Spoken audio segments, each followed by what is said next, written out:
তো কেমন আছো বন্ধুরা? রাধে রাধে সবাইকে। আমি মনোজ। আজকের ভিডিওতে তোমাদের দেখাবো আমি কিভাবে আমার হেলমেটে ফোন ক্যামেরা মাউন্ট সেটআপ করি। অনেকেই জানতে চাও যে হেলমেটে ঠিকভাবে ক্যামেরা বা ফোন মাউন্ট কিভাবে সেট করতে হয়, যাতে ভিডিও ভালো আসে আর সেফটিও ঠিক থাকে। তাই আজকের ভিডিওটা বিশেষ করে তোমাদের জন্য। আমি স্টেপ বাই স্টেপ পুরো সেটআপটা দেখাবো, যাতে তোমরাও খুব সহজে নিজের হেলমেটে সেট করতে পারো। ভিডিওটা যদি তোমাদের ভালো লাগে তাহলে অবশ্যই লাইক, কমেন্ট আর শেয়ার করতে ভুলবে না। আর আমার চ্যানেলটা সাবস্ক্রাইব করে পাশে থেকো। আমি সামনে আরও নতুন নতুন টিপস, বাইকিং ভিডিও আর ভ্লগ নিয়ে আসবো তোমাদের জন্য। তোমাদের সাপোর্ট আমাকে অনেক মোটিভেশন দেয় এবং আরও ভালো ভিডিও বানাতে সাহায্য করে। আর হ্যাঁ, ভিডিওতে যদি কোনো ভুল হয়ে থাকে বা তোমাদের কোনো সাজেশন থাকে তাহলে অবশ্যই কমেন্টে জানাবে।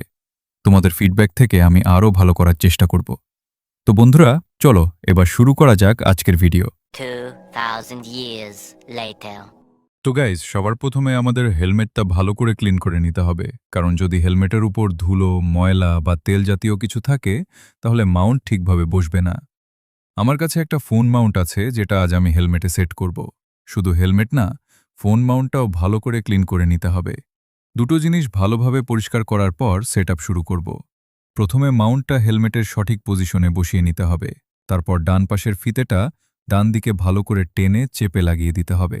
এরপর বাম পাশের ফিতেটা বাম দিকে একইভাবে ভালো করে টাইট করে লাগাতে হবে। খেয়াল রাখবে দুই পাশে যেন একদম শক্তভাবে বসে যায় এবং কোথাও যেন ঢিলা না থাকে। এটা খুবই গুরুত্বপূর্ণ, কারণ বাইক চালানোর সময়, বিশেষ করে বেশি স্পিডে গেলে, যদি মাউন্টটা ঠিকভাবে সেট না থাকে তাহলে খুলে পড়ে যেতে পারে। আর যদি রাস্তায় পড়ে যায় তাহলে ফোন বা ক্যামেরা দুটোরই অনেক বড় ক্ষতি হতে পারে। তাই এই স্টেপটা একদম সাবধানে করতে হবে।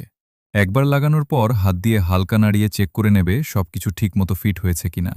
সবকিছু ঠিক থাকলে তারপর তোমরা নিশ্চিন্তে রাইডিংয়ের সময় ব্যবহার করতে পারবে। তো গাইজ, আশা করি আজকের ভিডিওটা দেখে তোমরা হেলমেটে ফোন মাউন্ট সেটআপ করার পুরো প্রসেসটা ভালোভাবে বুঝতে পেরেছ। তারপরও যদি কারো কোথাও বুঝতে সমস্যা হয় তাহলে ভিডিওটা আরেকবার ভালো করে দেখে নিও। আশা করছি তাহলে সবকিছু ক্লিয়ার হয়ে যাবে। আর যদি কোনো প্রশ্ন থাকে বা কোনো কিছু জানতে চাও তাহলে অবশ্যই কমেন্টে জানাবে। আমি চেষ্টা করব তোমাদের সব প্রশ্নের উত্তর দিতে।